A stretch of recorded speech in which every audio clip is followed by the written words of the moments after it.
evening, this is Anuja. This is Anas. And you're watching CityCast.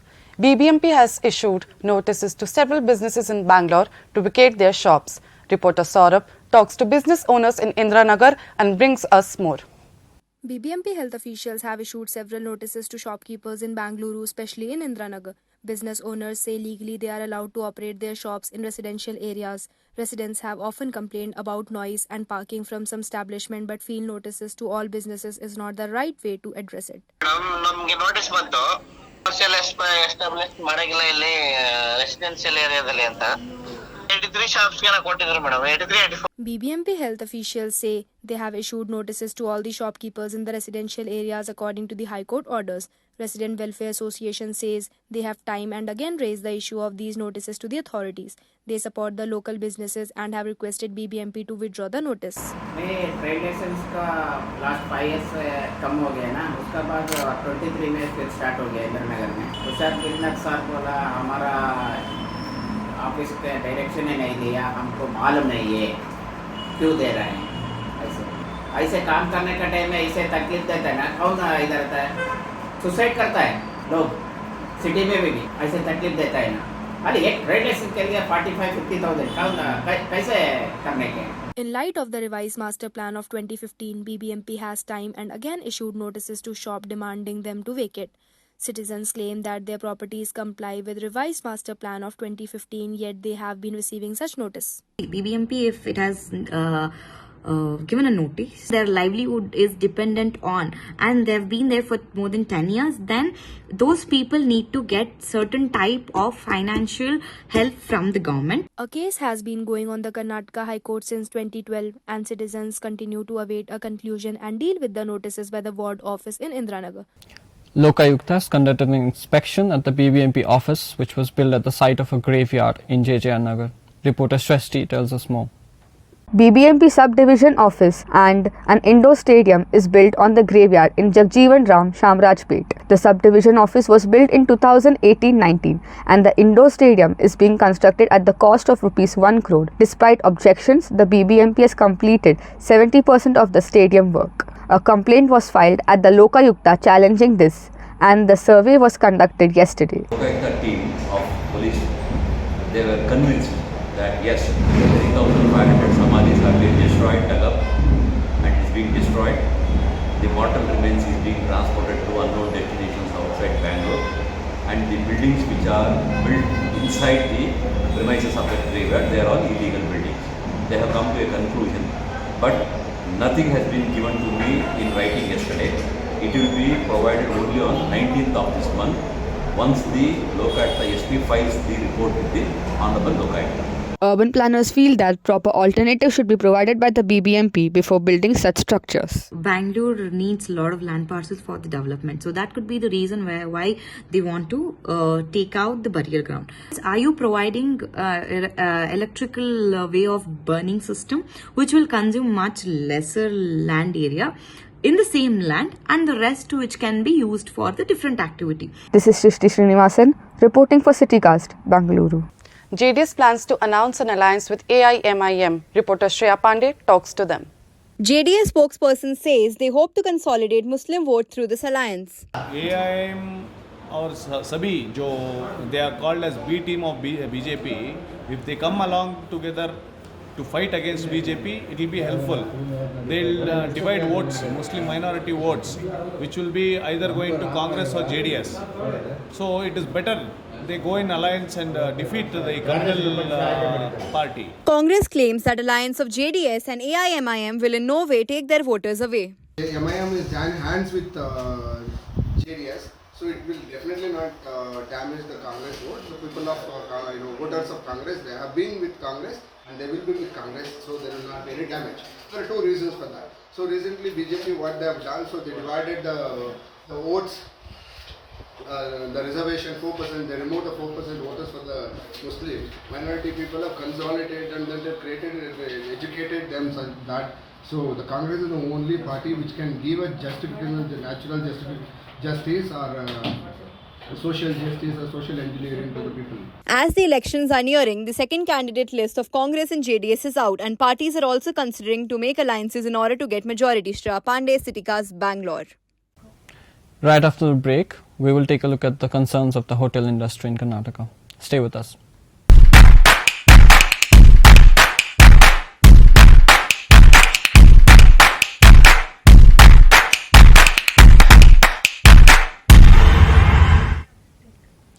Welcome back. You're watching CityCast. Hoteliers say the rise in prices of commercial gas has made it worrisome for the industry in Karnataka. Here is Shresti Srinivasan looking into the story. The hotel industry is impacted as they are forced to compromise on profits, with expansion plans on hold and limited ability to hire more staff or open new outlets. 90% of hotels continue to operate in a conventional style. This cost of operations is making them vulnerable to price hike during the recovery period. In such a situation that we can't increase prices, we can't share the burden with our customers. So we are only compromising more and more on our profits. So our growth, our expansion plans, everything comes at a standstill. We can't employ more people. We can't have more outlets. We can't do whatever we feel like doing with our... There is a 351 rupees increment in the price of commercial gases, which affected the hotel industry drastically. President of Bruhat Bangalore Hotels Association says that along with the price hike, discount on MRP has been ended by all public oil companies, which has ended to the present problems. We have to wait and watch whether the rate may come down. If still the rates are going up, the option is there for the hoteliers to increase the rate of commodities. Not now. We have to wait and watch for another 1 month. Economists believe that the price rise in the gas can further lead to inflation of other commodities. So making use of solar energy in the hotel industry will be a good alternative. If the gas prices increases, it's beyond the control of hotel to control that cost. How to curb it? It's only by shifting their, gas to the electrical gas stores. But electricity is also not so cheap. Therefore, it's very difficult. Solar energy is the best energy. They can use it. Actually, solar energy is very good source of available. Only initial cost of machines are high, but they are free of cost. Aruna also mentions that optimizing the cost and bring in the better systems and practices in the place to monitor the situation is very important. Shrishti Srinivasan reporting for CityCast, Bangalore. With the rising COVID cases in Karnataka, hospitals face shortage in vaccines. Reporter Anamika Das brings us the situation. There are more than 1,400 active cases of COVID-19 in the state of Karnataka. And amidst this, most government hospitals experience shortage of COVID-19 vaccines. Due to the shortage of vaccines, citizens have to wait for more than a month. So due to COVID, I only got 1 dose of vaccination, which is the Covaxin. I also wanted to get the Covishield vaccine. So I went to the nearest hospital, but I found out that there was no stock of vaccine available. I registered my name to get the vaccine in the month of January, but then I went there, I found out the stock was still not available. The government hospitals here like KC Hospital or the Boring Hospital have been registering more than 200 people to get vaccinated. But many citizens have to go back without vaccination. No vaccine available right now. We have stopped giving vaccine for the COVID patient. For the COVID vaccine has been stopped because BBMP has stopped the supply to us in view of a decrease in number. On one hand, where the infection rate weekly is more than 3%, citizens are waiting to get their COVID vaccine doses. Almost 79% of Karnataka's population is yet to be vaccinated with the precautionary dose. Mission Director of the state from Health Department says that they are doing their best to acquire doses for the state. With respect to vaccination, we have written a letter last month itself to Government of India asking to supply 25 lakh vaccines. And further after that, we have written another letter to supply Corbevax vaccine as well. We have been in touch with Government of India and we are hopeful that they will be sending us soon. So once we get the vaccination, we can mobilize and we can distribute it to all the concerned parties. Experts believe that increasing infection rate is a cause of concern and the precautionary dose may be of huge help to the people. That is the third dose was especially targeted against Omicron variant of the COVID-19 vaccine, of the COVID-19 virus. So that was important even though people were doubly vaccinated and as per the guidelines. due to the change in the antigenic structure of the virus, people were getting infected, though not seriously, but it used to cause a lot of morbidity and mortality and hospital admissions. So that was the reason for precautionary dose. Back in December, the Karnataka Health Department had only 10 lakh doses left for a population of crores. The citizens are left with no option other than opting for private hospitals. This is Anamika Das reporting for CityCast, Bangalore. Karnataka still needs to improve on the management of mangroves in the coastal regions. Here's Parithi telling us more. As per the National Wildlife Action Plan guidelines, every coastal state needs to establish a coastal and marine ecosystem cell, which no state except Maharashtra has made. In Karnataka, we have around 2,400 acres of mangroves, also under threat. The implementation of these cells lies with Ministry of Environment, Forest and Climate Change and respective state forest departments. However, considerable number of mangroves lie on revenue and private land. In that case, conservation by forest departments becomes difficult. The enforcement is a problem. But because most places the forest department has not been given the powers to administer the Environment Protection Act. Because of that, they are powerless. And then who takes care of the enforcement? It is generally the revenue authorities who are burdened with so many other things. As per the mangrove ecologist, when sea level rises, landward mangroves will be at the most threat due to high anthropogenic activities in the area. Threats like agriculture expansion, linear infrastructure and permaculture are the major threats.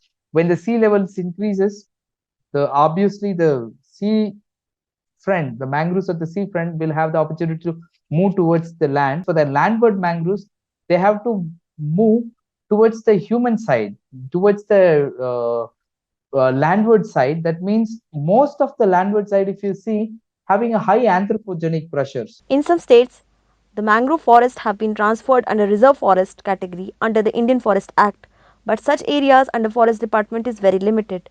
Also, terrestrial forest officers are sometimes transferred to coastal areas without proper training. Holistic planning of coastal zone, looking after the drivers of mangrove loss, addressing the challenges that are experienced in that area, and forth communication between these multiple entities and agencies be a good place to start. Power of enforcement to forest officers with creation of coastal management cell should be prioritized. This is Paridhi Jain, CityCast, Bangalore. Many consumers who use skincare products recommended by online skincare brand face cosmetic contact dermatitis. Asta Khare brings us more on this. According to dermatologists, nearly 60% people who use products recommended by online skincare manufacturers suffer from allergic contact dermatitis. These online manufacturers customize products according to customers' choice, but these products cause allergies as not every product is suitable to every skin.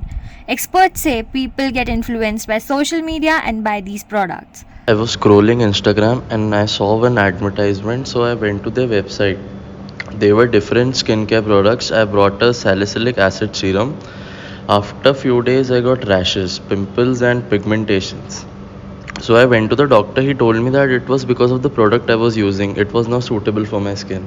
According to a report by IMARC, the India beauty and personal care market size reached USD 26.3 billion in 2022. IMARC expects the market to reach USD 38.8 billion by 2028. According to this report, social media is the leading platform for the sales of these products.